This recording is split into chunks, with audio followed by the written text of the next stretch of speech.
Hyderabad outer ring road పై ఘోర ప్రమాదం చోటు చేసుకుంది.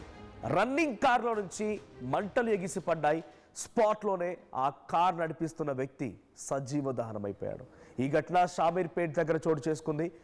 ఎకో స్పోర్ట్స్ కార్లో ఒక్కసారిగా మంటలు చెలరేగాయి. అయితే కార్లో నుంచి బయటకు దిగే ప్రయత్నం చేసినా కూడా అది విఫలమైంది.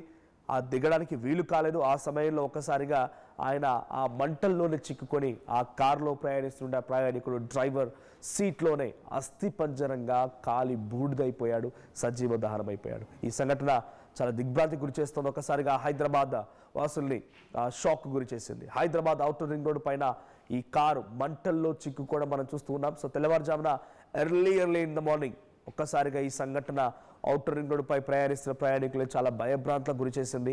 సో షామీర్పేట్ దగ్గర ఎకో స్పోర్ట్ కారులో నుంచి ఒక్కసారిగా మంటలు చెలరేగాయి. సో ఆ మంటల్లో ఆ వ్యక్తి లోపల వ్యక్తి బయటికి వచ్చేందుకు చాలా తీవ్రంగా ప్రయత్నం చేసినా కానీ ఏమాత్రం ఉపయోగం లేకుండా పోయింది. ఆ కారులో నుంచి బయటికి రావడానికి ఆయన విఫలమైపోయాడు. దీంతో అక్కడే కాలి బూడిదైపోయాడు, సజీవ దహనమైపోయాడు.